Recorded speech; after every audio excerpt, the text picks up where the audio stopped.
It is Ryan Seacrest here. There was a recent social media trend which consisted of flying on a plane with no music, no movies, no entertainment. But a better trend would be going to ChumbaCasino.com. It's like having a mini social casino in your pocket. Chumba Casino has over 100 online casino-style games, all absolutely free. It's the most fun you can have online and on a plane. So grab your free welcome bonus now at ChumbaCasino.com. Sponsored by Chumba Casino. No purchase necessary. VGW Group. Void where prohibited by law. 21 plus. Terms and conditions apply. Get this and get it straight. Crime is a sucker's road, and those who travel it wind up in the gutter, the prison, or the grave. There was a gorgeous tapestry found under a tomb, and they were all after it. The worried importer, the man with half a face, the Englishman in an L.A. slum, and the lady wearing a green veil. But before it was over, none of them had it, and 2 of the 4 were dead. From the pen of Raymond Chandler, outstanding author of crime fiction, comes his most famous character in The Adventures of Philip Marlowe.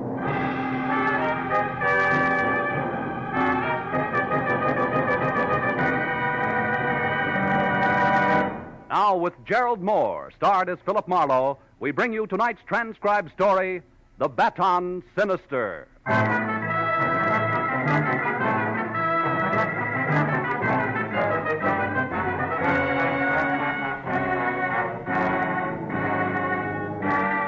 I'd watched the blood-red sun set behind an ugly purple storm out on the ocean, and the weird afterglow that crept into the canyons of the Hollywood Hills made me uneasy. Added emphasis to the disquieting phone call I received at my office from a man named Pollard Schindler, whom I knew as a very capable worldwide broker of bizarre art objects. In words that fell over each other in urgency, he asked me to meet him at my place at once. As I drove to my apartment, I figured the trouble lay ahead, but I didn't realize how close it was until I parked and started out of my car. A bullet smashed the corner of my windshield, and I ducked for cover, then hugged the building and headed for the rear where I was sure I'd seen a gun flash. I was halfway there when the side door flew open and Pollard Schindler himself stopped me. Marlowe! He was white-faced and shaking, his eyes ringed by dark blue circles of fatigue. Marlowe, that shot. Yeah, somebody threw a slug at me, Schindler, from back there. I was afraid of this. We can't talk here, not now. Come, let's get in your car and drive. Hurry. Wait a minute. What's all this about? Who shot at me and why? It must have been that lizard, Myron Loft. Oh? He's followed me all the way from England, Marlowe, because... But I tell you all about it when we're safe. Right now, we must get away from here. Okay, but watch yourself. Come on. Well, so far so good. You see that hole in the windshield? It's lucky it's not in my head. Are we being followed? Not yet, anyway. Well, Pollard, last time it was a cloak of Kamehameha and a trip to Honolulu. What is it this time? It's worse. A tapestry, Marlowe, 15th century, and exquisite.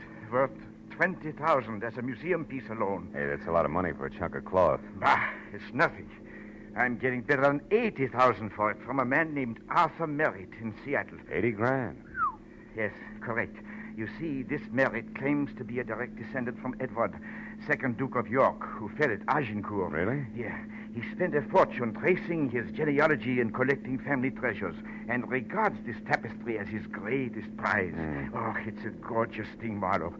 Depicts the Duke on a gold horse, riding to battle beside the king. And such colors. Reds, blues, greens. Breathtaking. I'll bet. But I'm so tired. I don't think I've slept in weeks. For $80,000, you can afford to be tired, Schindler. But how does the guy with the itchy trigger finger fit into all this? Loft, that scum. He was after the tapestry, too. He got wind of the fact that someone was willing to pay $80,000 for it. But he doesn't know who. I see. You found it first, Yes. Huh? Yes, in a sealed tomb under the ruins of a castle in Wales, just minutes ahead of Loft.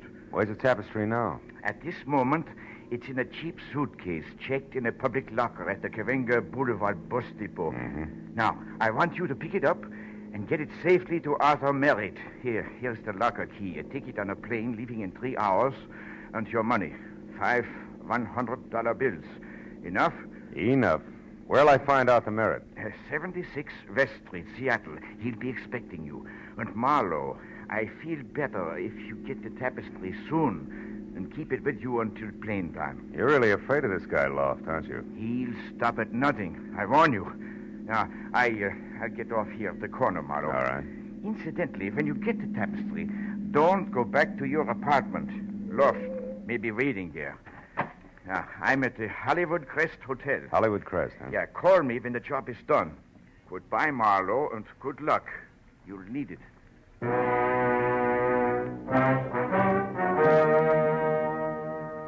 The key Schindler left was numbered 410, so I drove to the bus station and went in. A casual walkthrough showed me that locker number 410 was the last on the left. Then I ambled over to the lunch counter, ordered a sandwich and coffee, and sat down to case the rest of the customers. Finally, I spotted him. A dark man in ragged clothes with a profile out of Western Asia who was also watching number 410. The profile glanced around nervously and looked away fast when he caught me watching him. I eased the key to 410 out of my pocket and slipped it under my sandwich. Told the waitress I'd be right back and started toward him. He saw me coming and made for the back exit, broke into a run. When he got to the door, we played follow the leader down the tunnel to the alley behind the bus barn and around a corner. There the game stopped. Because a claw that belonged on a lobster reached out, grabbed me by the shirt front, and pulled me up against 18 inches of curved Damascus steel, sharp enough to shave with. I knew then why he'd shown me only his profile. Half his face was handsome, the other half... Well, when he spoke, he hissed through the flexible half of his mouth. Stand still, my friend, or I slit your gizzard for you. Where is Myron Loft?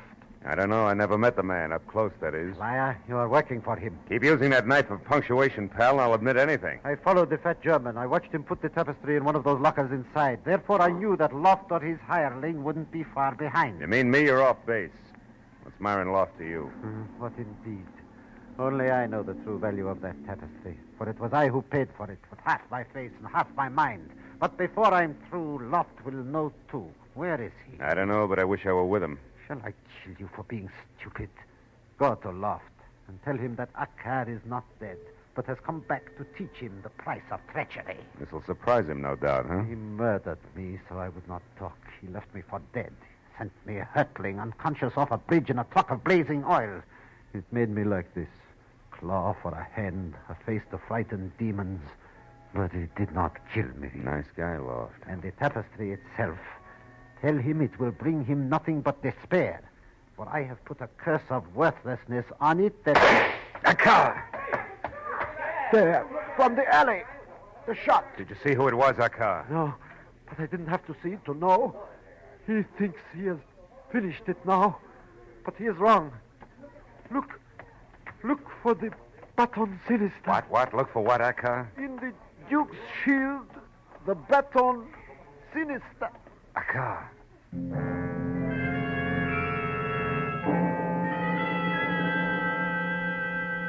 The words Baton Sinister, whatever that meant, on his twisted lips. The twisted little man died. I walked back carefully the way I'd come, but life in the bus depot was going on as usual. The waitress gave me a hard eye when I sat down at the lunch counter again, and the mirror over the back bar told me why. I was pasty green from eyes to mouth. The thought that death in an alley still did that to me was strangely gratifying. I got the key from under the sandwich, dropped the buck on the counter, and then went to locker 410 and opened it. Schindler's tattered suitcase was there. I picked it up, took it over to a stall phone, and sat on it while I put in a call to Lieutenant Matthews at Homicide. Oh, say that again, Marlowe. I don't think I heard you right. Yes, you did, Matthews. I said a man with half a face named Akkar was shot in the alley back of Cahuenga Bus Depot.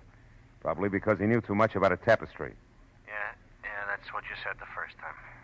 Oh, who did it? You got any ideas? Well, it could be a guy named Myron Loft. That's all I know about him, just a name. Okay, I'll send somebody.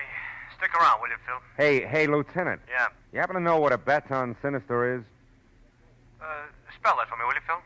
Never mind, Matthews. I'll call you again before I leave.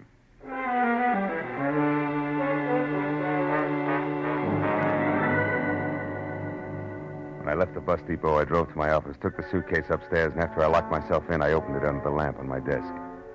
Folds of dazzling cloth spilled out. I remembered Schindler saying Duke was riding a gold horse, so I looked for that. Yeah, it was easy to spot. And from there, I located his shield. It was deep blue with 3 white roses on one side and a red lion on the other, and in the center, pointing diagonally from upper right to lower left, was a thin line of still deeper blue. That was all I had a chance to see. Because a hand in a rubber glove clamped a wet cloth over my face, and the sickly, sweet odor went through me. Like warm oil through a paper bag.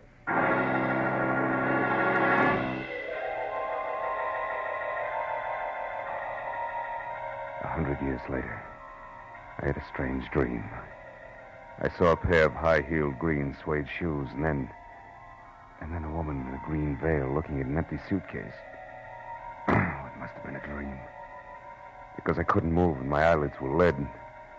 When the green veil and green shoes left, everything went black again.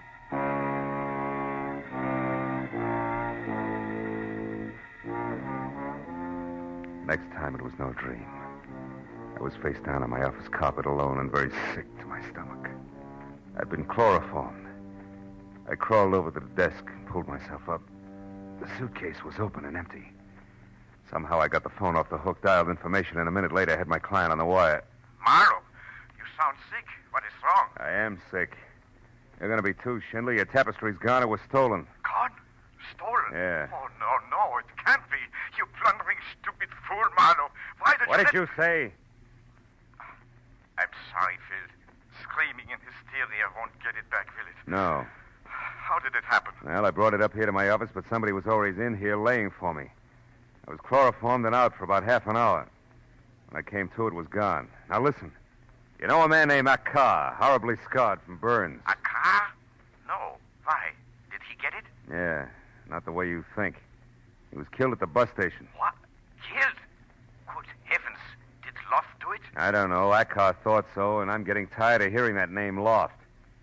Hey, incidentally, what's a Baton Sinister? Baton Sinister? Yeah. A mark in heraldry, but why that mark? Well, it might be important. What is it actually, Well, Pollard? it's simply a short line on a shield or escutcheon. It runs diagonally from Sinister Chief to Dexter Base. What does that mean? From upper right to lower left, maybe? If you're facing the shield, yes.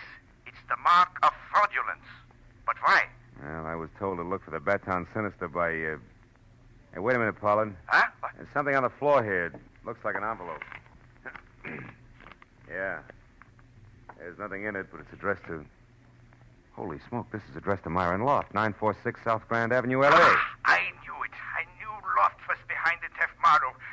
But now we've got a chance to get the tapestry back. Where is this Grand Avenue? Yeah, it runs through a slum called Bunker Hill. Any cab driver knows it. I'm going down there now, Schindler. Good. I'll get there as soon as I can to cover you. And Marlowe, listen. The man is a devil. Be careful.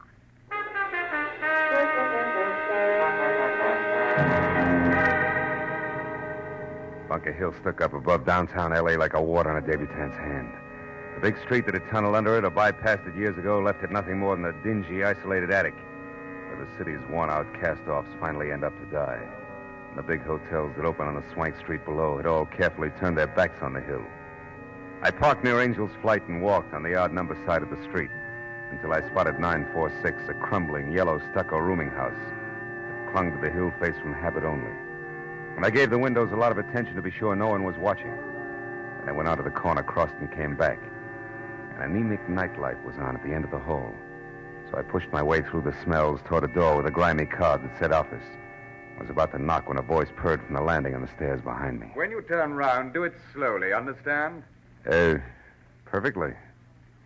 I dare say you're Pollard Schindler's man. Could be.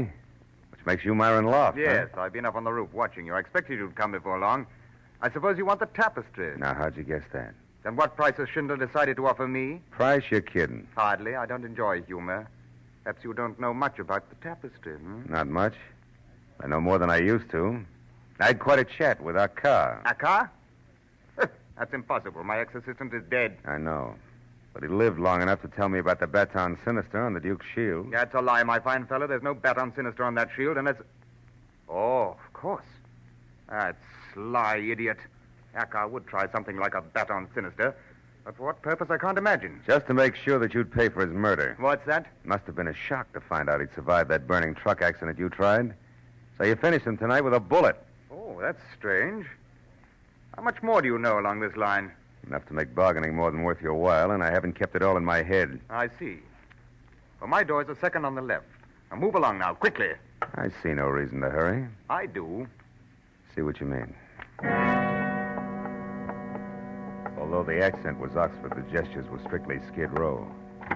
So as I preceded Myron Loft and gun into my lord's sagging chamber, I watched carefully for the chance I knew I'd have to take before long. But a small step toward a dark corner... No, don't try that. told me it wasn't going to be easy. The gentleman with the flaccid voice was being very wary about me. Now turn about and face me, quickly. So wary about me, in fact, that the quiet footstep behind him went unnoticed. The footstep that had been made by a green suede pump that belonged to a lady with a veil, also green. I now knew I'd actually seen earlier in my office. When she took her next step, the gun she clenched in her expensively gloved hand was raised high. It came down hard.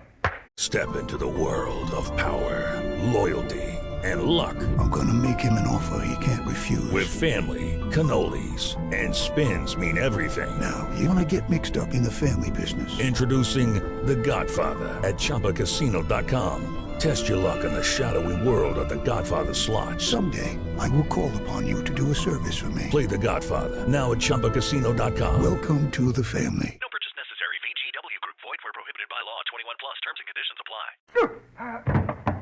Girl of my dreams, I thank you. That was neat, and believe me, not a moment Never too mind, soon. He's not dead, is he? No, he's just out cold. He's in deep freeze. But, aren't we being a little matter-of-fact about all this? We are. Did you expect tears? Well, from the veil, yes. That's where I'm probably being misled. I should concentrate on your green suede shoes. They seem to be more in character. And you seem to be quite ungrateful and gabby. So let's move on some. Over there, that bundle. It could be the tapestry. Hey, lady, you're not after it too, are you? No, I came here to save your life. Uh-huh. I love you. That's charming. Come on, mister. Are we warm? Hot. Yeah, this is it, all right. Good. Now get back. Yeah. Away from it. Oh, no. Oh, yes. Way back. And for safekeeping, into that snug little closet there. Without so much as a peek? At the veil, I mean. Without so much as another word. Your mouth, I mean. Go on. Inside. It won't hold you for long, but I don't need long anymore.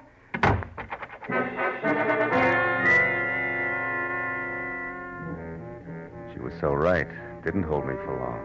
Because even a misplaced hiccup could jar loose most any given segment of Bunker Hill construction. However, by the time I got to the street, it was lady with veil and bundle tucked underneath her arm climbing into a cab. And only a tail light skidding out of sight around a corner. So I played the only bet left. She departed in a cab. Maybe she'd arrived in one. And maybe that one was still in line at the hack stand across the street at the back of the hotel. At number 4, I connected. Yeah, sure. The doll with the veil. I brought her here. Why? What's it mean to you? Everything. She's my long-lost sister. Where'd you pick her up? I can't remember. Okay. Here's 5. Now try it. Sure. It was the Sunset Gardens Hotel, Villa 12. Witches around on the side. But you know what else? No, what else? I'll bet this 5 she ain't really your sister at all. I'll bet she's really your wife. Oh, you're so wrong. She's really Typhoid Mary, Jack. You better fumigate fast, both inside and out. Huh? Goodbye.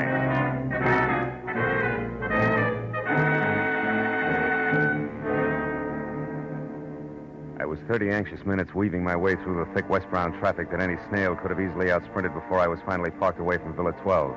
Then out of my car and running toward the squat chunk of termite-proof Old Spain.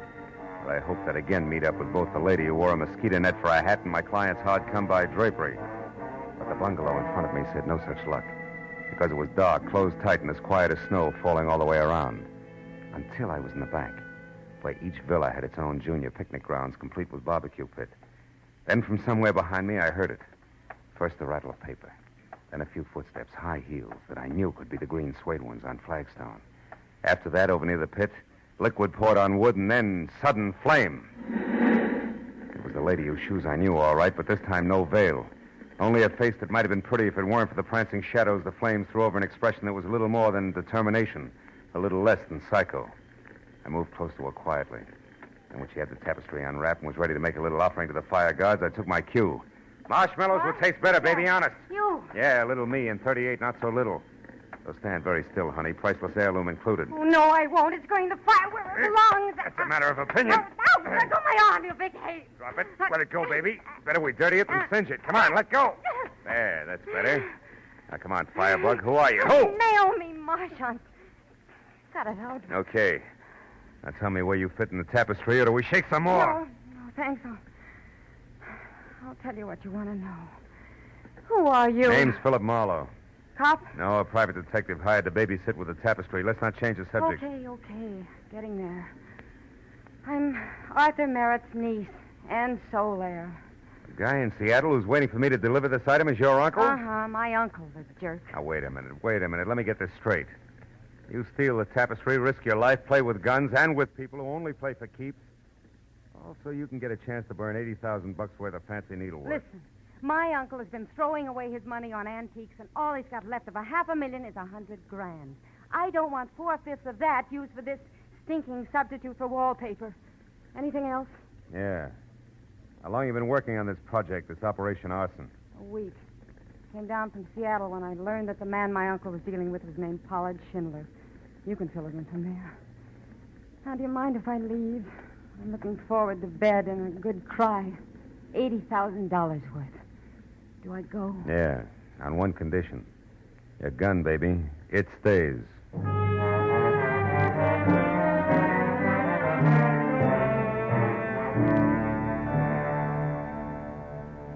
I watched her until she was around to the front of the bungalow and out of sight. And I grabbed up the tapestry, started to fold it when a sudden flare from the fire threw a crazy spurt of light over the material on my arm. And I saw that on the shield that the Duke of Kent carried, there was no Baton Sinister. This was not the same tapestry I'd examined in my office. And right then, just to make things all the merrier, I once again heard from Naomi Martin. On the even chance that this was a trap, Naomi playing possum with healthy lungs, I ditched the tapestry in a nearby clump of trees, then gun in hand ran for the front door of Villa 12. I got there just as the gray convertible lights out roared off and Naomi was climbing back onto her feet. What took you so long? Now listen, you, the real tapestry, where is it? Oh, no, you're kidding. Baby, that number you just tried to burn is not the one I started out with tonight. It's minus Baton Sinister. Minus who? What are you talking about? Just this. Maybe you still have the tapestry and the routine with the flames was done with a phony and strictly for my benefit. And maybe you're nuts. Now you listen. What I told you before was the truth, nothing but. However, if it happens to work out that I walked off with a phony and you did likewise, I'm sorry. I'll bet. For the time being, I'll buy it that way. Now tell me what went on here. I was about to unlock the door when it happened. A hand with a rubber glove grabbed me. Wait a minute. Rubber glove? Rubber glove? Do we say everything twice? Whoever it was obviously didn't want to leave fingerprints. Oh, the smell of chloroform on his hands. Hey, come to think of it, I did get a whiff of something funny. How do you know about that? In my office when the tapestry was... Wait a minute, you were there. Didn't you get a look at him? No, there was only a single light on, and you were already out cold when I got there. Yeah, but you must have seen something. Sure, stars. After he took the tapestry, then laid an envelope of some kind next to you, I told him to reach way up. Got me piled into a heap on your office floor. The envelope he made ran. next to me. I followed, but I lost it. Hey, hold it. Back up, Naomi. What? Did you say he placed that envelope there next to me? That's what I said. See what I mean? We Cut it out, baby. I've I've got an idea, a thought. About a Baton Sinister and what's really going on. Also, it just occurred to me that Myron Loft might not remain unconscious forever. And that my client was going to cover me at Loft's place on Bunker Hill. Wait, where are you going, Marlowe? Once I pick up the tapestry I just hid, which may not be a phony, back to Bunker Hill. So long, kid.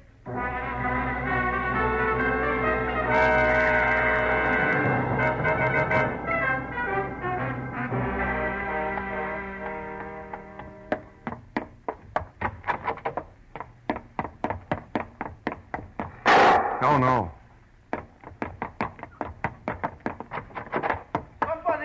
Somebody call the police. Marlowe! Oh, Marlowe, thank goodness you're here. I just shot Myron Loft. You did what, Schindler?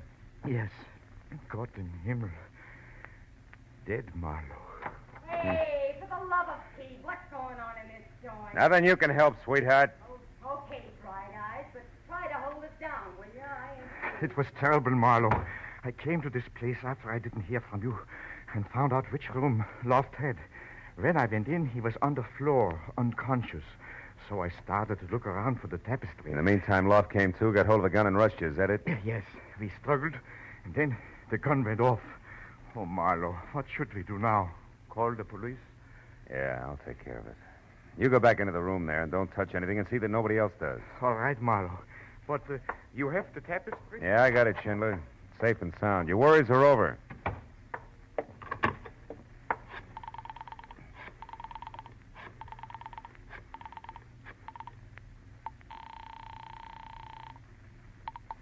Homicide, Detective Lieutenant Matthews speaking. Marlowe, Matthews. Oh. I'm at 946 South Grand Avenue, and so's another body. What? At Myron Loft, I mentioned. My client, Pollard Schindler, just shot him in self-defense. Which also clears up the death of that car out behind the bus depot, huh? I mean, Loft got him and then tried for your client, but missed. Yeah. Yeah, if you believe my client. Yeah, well, Oh, Marlowe, what are you reaching for? Few very tasty but hard to swallow facts. One, my client's a liar. Two, my client killed both Acker and Myron Loft. And three, I've been set up and used as the neatest chump, patsy, sucker, fall guy. They all fit. He even shot through my windshield for realism. Pollard Schindler never had the real Tapestry Matthews. He had only a phony. He gave it to me to deliver and then swiped it from me. After which he put me on the trail of the real one. Uh-huh. So while swiping it back for him like the good private detective you are, you'd come up with the real one, huh? That's tidy. I'll be right down, Phil. Okay. You told the police what happened, Marlowe? Yeah. I told them, Mr. Schindler. I told them everything. Now there's nothing for us to do but wait. Well,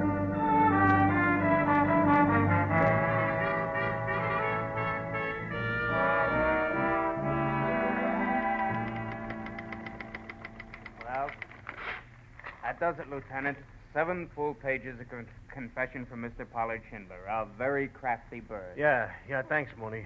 Oh, bring that girl in a couple of minutes, will you? All right, Lieutenant. Well, Phil, here it is, the whole story. Yeah? Yeah, look, Pollard Schindler went after the tapestry in England, but Myron Loft got there first. However, Schindler was the one who knew where he could sell it way above museum price, so Loft had a duplicate made up and saw to it that Schindler stole it from him. And it was Acker who added the Baton Sinister, the mark of fraudulence in heraldry, to the fake tapestry. Yeah. But I still don't clearly follow the rest of it, Phil. I mean, here in L.A., you know? Oh, well, it wasn't much of a change. Another verse, same song. Loft stayed close to Schindler all the way back from England. Yeah? And he watched and he waited until he figured that Schindler was ready to close his deal, you see? Yeah? Then he stepped forward and announced that the tapestry Schindler had was a phony. Oh. And that he'd given the real one for a healthy cut of the sale price. Uh-huh. And Loft couldn't go to Merritt direct because he didn't know who Merritt was. Sure. Oh. And from there it was me, the patsy, with the best of references. Oh. That do it for you? Yeah, just about. Schindler killed Acker, whom he didn't expect in the scene, and Loft, who he did, so neither one could spill to you. That's right. Now it... yeah, come in. Now, when did you... Oh, just a minute, Miss Marchand, please. When did all this come across to you, Phil? When I got mixed up with the lovely lady here. She told me that the man who had chloroformed me in my office had carefully placed an envelope on the floor next to me. An envelope I later took as a clue. From that switch, I started to look around for others. Oh, great. Hooray for Campfire Girl me. What kind of a medal do I get? Yeah, you get a pretty nice one, Miss Marchand, thanks to Marlowe. You get freedom. You know, we could prefer charges against you. Like what? Like what? Like assault and battery for slugging Loft, grand larceny for the theft of the tapestry from Loft's place, attempted destruction of private property. Okay. I forgot about those things. Yeah. Thanks, Marlowe. Thanks, Marlowe. Is that your official statement? No more? Not even I'm sorry before you go? Well, yes. I'm sorry, all right. Real sorry that I missed. Goodbye.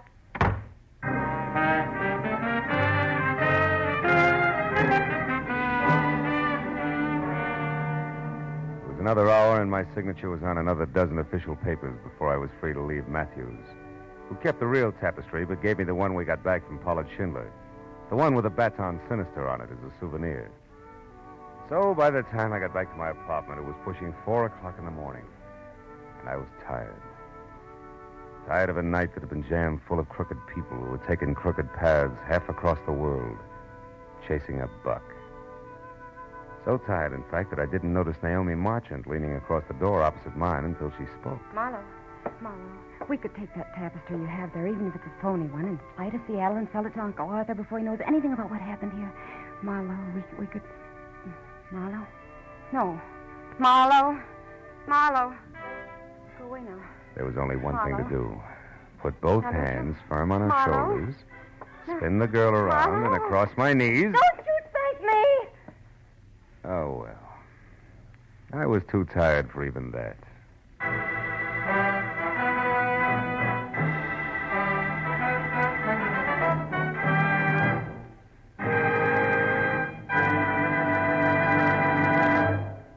The Adventures of Philip Marlowe, bringing you Raymond Chandler's most famous character and crime's most deadly enemy, star Gerald Moore and are produced and transcribed by Norman McDonnell. Script is by Mel Donnelly, Robert Mitchell, and Gene Levitt. The special music is composed and conducted by Richard Orant. Be sure and be with us next week when Philip Marlowe says... Rain slashing a glass roof, an old man's curiosity, and an imaginary imp out of place. They all became important when two people died violently, so a third could make a killing.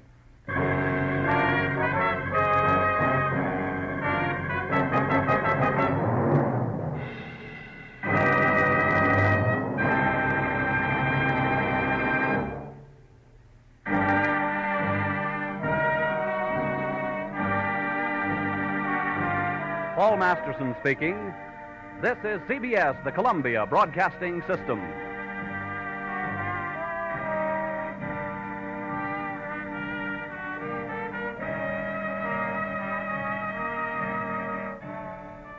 It is Ryan Seacrest here. There was a recent social media trend which consisted of flying on a plane with no music, no movies, no entertainment. But a better trend would be going to ChumbaCasino.com. It's like having a mini social casino in your pocket. Chumba Casino has over 100 online casino-style games, all absolutely free. It's the most fun you can have online and on a plane. So grab your free welcome bonus now at ChumbaCasino.com. Sponsored by Chumba Casino. No purchase necessary. VGW Group. Void where prohibited by law. 21 plus. Terms and conditions apply.